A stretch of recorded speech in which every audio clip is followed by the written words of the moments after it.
As you are popping in, say hello. Let me know you are here. Let me know your business. I'd love to hear in the comments. Over here at our house, I just came back from a fun weekend. I played a little hooky on Friday and went to a cousin's baby shower up in Northern California with my daughter and my mother-in-law and my aunt. It was super fun. We had a really great time and happy to be home today. I feel like I have a little bit of a scratchy voice though. So I'm like taking all the extra things to make sure that I don't come down with a cold this week. You know when you feel it's coming, like taking everything. So as you are joining in, say hello. I'd love to see you. We got all kinds of fun things happening this week. I'm going to share a little bit about it, but just a friendly reminder for our Academy members that are in Pro or VIP, we have our quarterly virtual retreat happening on Friday, and it is we do this 4 times a year. And it is one of my most favorite days out of the year. It is so fun to see everyone and connect and plan for Q4. And today's topic is right in alignment with that. We're talking a little bit about how to keep momentum up through the fall selling season. And here we are, the end of September.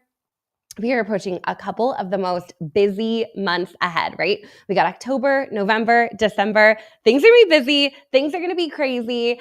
Throw the holidays in there, and it's a lot. There's going to be a lot going on. So I'm really excited about it because sales are usually flowing this time of the year.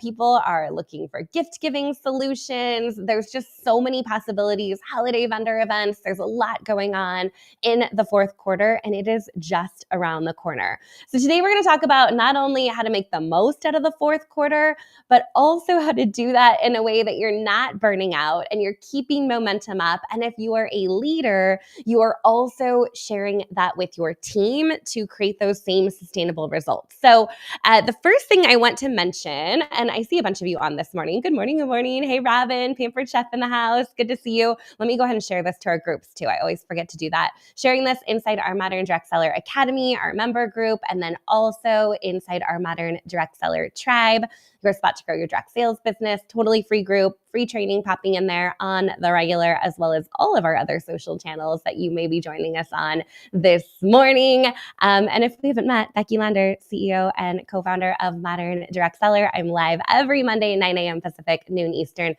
to give you some money-making tips to help you grow your direct sales biz faster. So glad you guys are on. Say hello in the comments. I would love to see you. So let's talk a little bit about the fourth quarter, right? It's here in just about a week, right? So first off, we want to create a plan.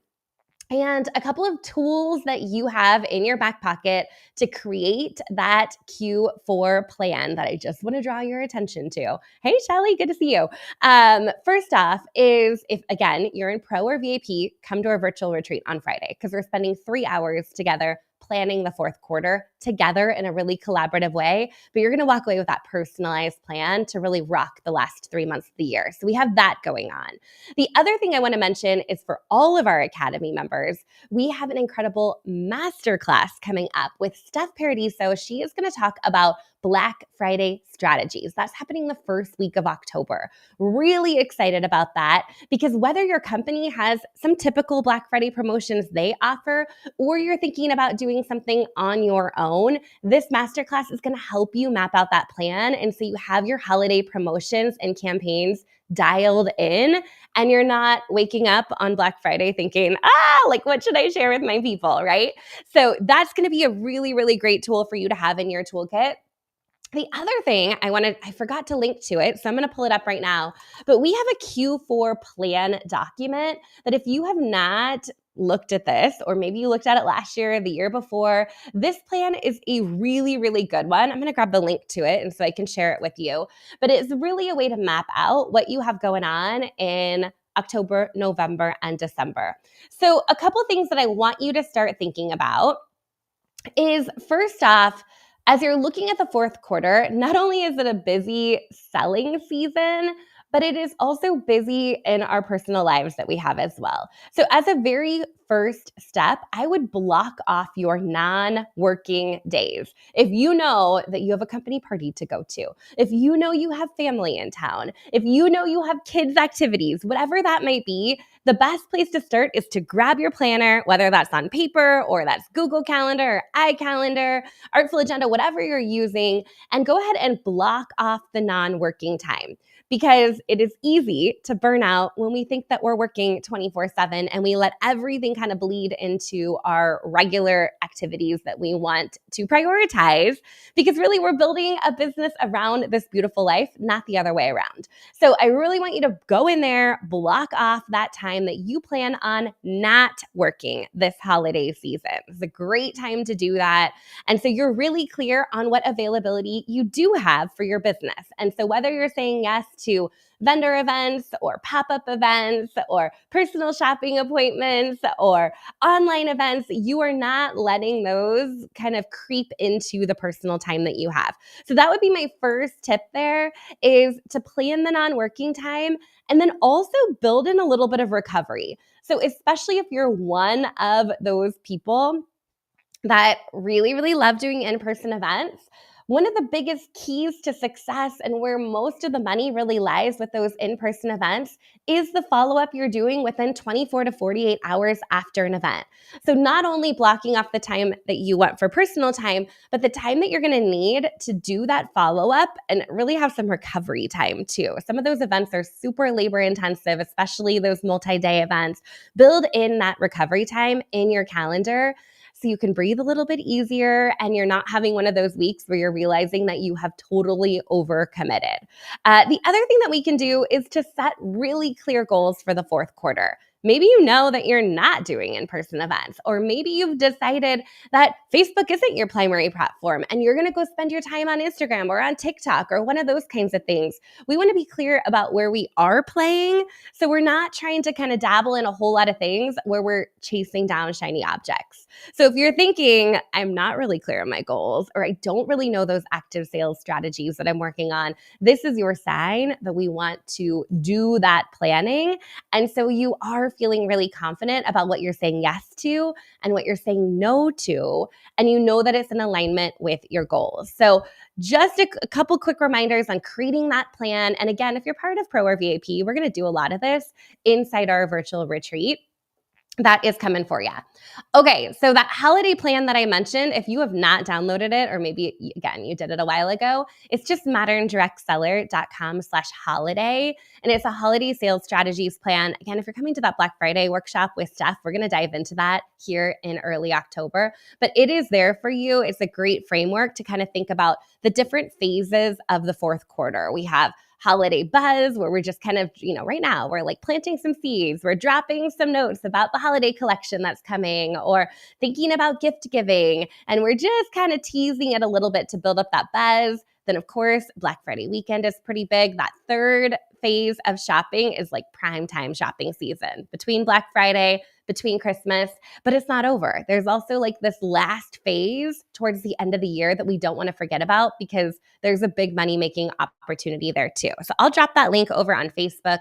If you're on our other platforms, I'll try to remember to go back and check it out too. And yay, we got more Pampered Chef and Senegence and Tastefully Simple on this morning. Good to see you guys. So that's a great place to start, is creating a plan. Whether you're doing that on your own, whether you're doing that at our virtual retreat, we want to have a clear plan in place for the fourth quarter so we feel really confident about reaching those goals that we've set. Now, my second big tip when it comes to making the most of the fourth quarter without burnout is really leaning in to simple routines. And I love some simple routines over here. So if you're part of our academy, you've heard me probably talk about this a million times over. In fact, we have an entire tracker dedicated to our confetti, getting our confetti, our consistency tracker.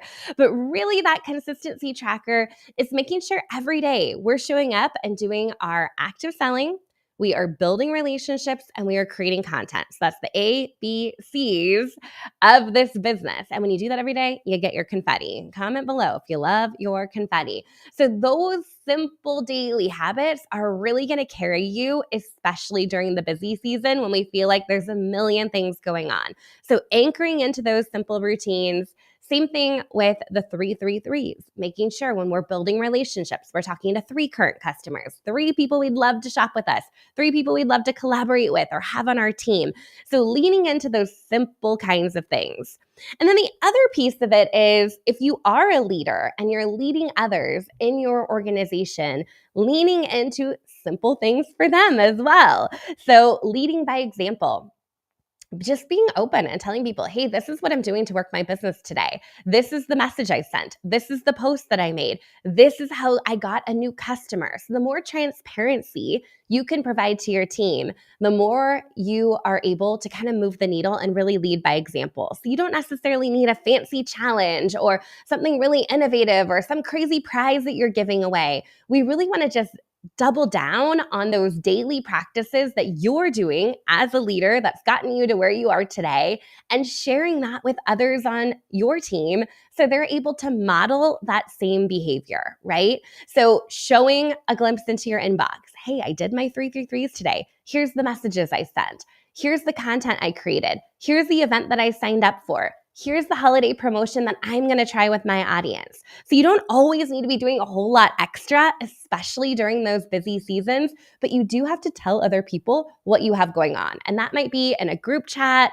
that might be in a Facebook group, that might be over an email that you're sending out with your weekly recap of what you did this week to grow your business so others can do the same. The other things that you can do as a leader during the fourth quarter, just to kind of, it's always hard when you're balancing your team and your personal and things are busy. I would definitely lean into like theme weeks and also spotlighting wins. So when you hear someone on your team doing something awesome, let's shout them out. That is content that you're using to share with your team to inspire others. So again, it doesn't have to be super fancy or over the top, but we definitely want to lean into leading by example, spotlighting those wins, and then maybe leveraging some theme weeks where everyone is engaging in the same activity. Like everyone's doing a fundraiser together. Everyone's inviting to an online workshop together. So everyone's sharing the holiday gift guide, right? Those are the kinds of things that you can do together where everything's a little bit more fun with friends, right? That's part of the fun of this business is that we have others that we can partner with. Okay, the third strategy, and we got Color Street in the house too. The third strategy that I would encourage you to be thinking about is really around getting ahead. And you guys, if you've been around here before, you've heard me talk about this, but getting ahead in your business it takes such a weight off of your shoulder. So whether that is getting ahead on your social posts or getting ahead by, prepping packets that you're sending out to your party hosts or getting ahead by preparing sample packs. Anything you can do now, today, that's going to save you time tomorrow is time well spent. So if you're batching out emails, batching out blog posts, right? All of those kinds of things are going to support you and make it easier for you when things do get really hectic and busy. I always say that I love a good system, and those systems are really going to support you over the long haul and kind of be your fallback plan when you don't have the time to do the personal one-on-one, right? We've all hit that stage in our business where there's no way that we can send out all of those personal messages. So are we leaning into text marketing? Are we leaning into email marketing? Is our follow-up system dialed in? And so we're able to just kind of fall back on that when things get really busy. And then when it's a little bit more spacious, we could do a little bit more of that one-on-one relationship building. So those systems are going to be super key for that. And you guys know this, but I have a system I love a lot for social content, ScentShare. We actually just created a 3-part series. You're the first to hear about it. And I linked to it in the caption of this video. If you're hanging out with us over on Instagram, I might have to drop it in for you to see it. But that is, it's called a 3-part series on how to get seen and get sales. So I'm really excited about this topic and had a lot of fun putting it together for all of you. So I'm talking content strategy. It's totally free. There is a free workbook to go along with it and 3 videos. And spoiler alert, there's a little bit of a discount code to check out CinchShare. So definitely take a peek at that. That's going to be a great training for you just to spend a little bit of time with to figure out what systems you really, really need to set yourself up for success in the fall season. Woo, that was a lot. That was a lot, you guys, here today. So creating a plan, whether that's doing it on yourself, you're at a coffee shop with your favorite drink and you're mapping out a plan in your planner, you're blocking that non-work time, you're coming and you're doing that with us together at our Q4 retreat on Friday. Can't wait for it. Anchoring in those simple routines, your ABCs, your 333s, leaders, leaning into structure, leading by example, right? And then, of course, getting ahead is going to be the key for success. So Q4 is right around the corner, my friends. I cannot wait for it. I am cheering you on every step of the way. There's so much goodness coming in the next couple of months. So finish up September strong. And as we kick off October, don't let the crazy of the holiday season get the best of you. Use these tools to get ahead. Oh, one I didn't mention too, Academy members, use that social selling action plan. That is a huge, huge shortcut, right? You just have to plug and play your content and your short form videos are done. Your engagement content is done. It's all done for you. So if you're not using that, somebody's brand new and just told me she had a chance to check it out. And she was like, oh my gosh, this is a game changer. Why have I not been using this all along, right? So it is a total time saver for you. So with that said, thanks for being here with me today. Great to see all of your faces. I am cheering you on as we roll right into the fourth quarter. All right. Happy Monday.